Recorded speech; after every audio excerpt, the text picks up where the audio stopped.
Sur pilotis dans les marécages. Ouais. Donc là on va voir l'atelier de maquette.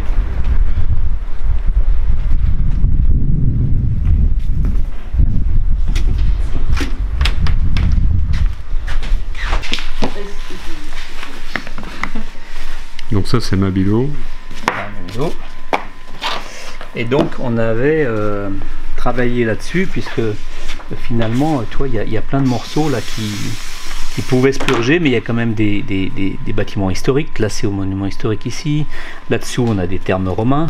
Ouais. Là-dessous, dans les années 70, ils ont construit ce bâtiment. On l'avait étudié pour voir si on pouvait le réhabiliter.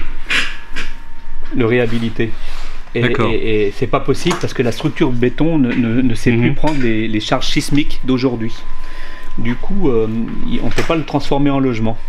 Quand on a fait notre étude, la première étude en 2012 avec Adim, on avait essayé de vraiment trouver toutes les configurations possibles.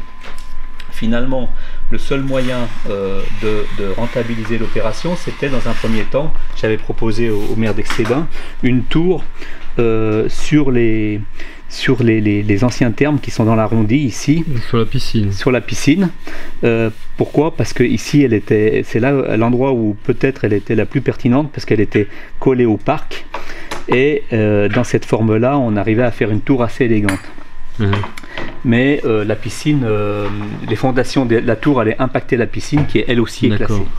Donc finalement on est allé vers un projet de tour ici, en choisissant les endroits qui étaient le moins impactants ou pas du tout impactants en fondation, bien entendu, pour pouvoir l'ancrer, pour pouvoir l'ancrer et ne pas gêner les thermes romains. Non, mais vous voulez bien me laisser parler aux vrais médias? Oui, mais est-ce qu'on peut voter blanc?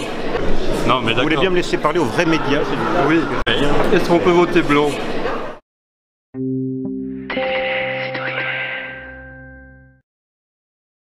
Et ne pas gêner les termes romains.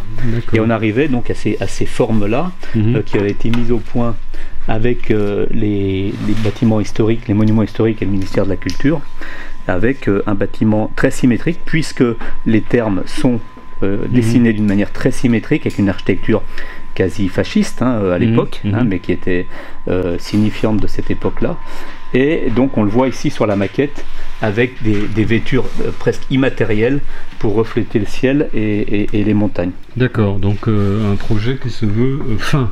Très fin, le plus fin possible pour préserver les vues est-ouest, voilà. Depuis 40 ans maintenant que j'exerce ce métier, finalement de jamais avoir été vraiment appelé par Chambéry ou Aix-les-Bains pour exercer notre métier d'architecte, où on a toujours préféré des stars internationales ou nationales pour que les écharpes s'élargissent un petit peu.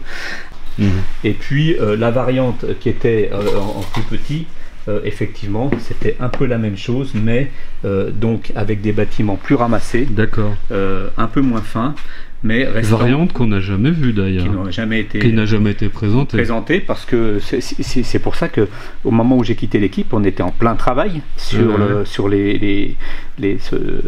ce projet-là, et c'est notre métier de faire des propositions. Et si on l'a peint en vert, on retrouve à peu près ce qui est présenté aujourd'hui. Voilà. Ce qu'on ne fait pas, nous, c'est qu'on ne rajoute pas de la verdure pour faire plaisir au public. La verdure n'a pas de sens si elle n'est pas entretenue ici. Et les balcons non plus n'ont pas de sens sur des grandes hauteurs, puisque les gens auront peur d'aller sur leur balcon.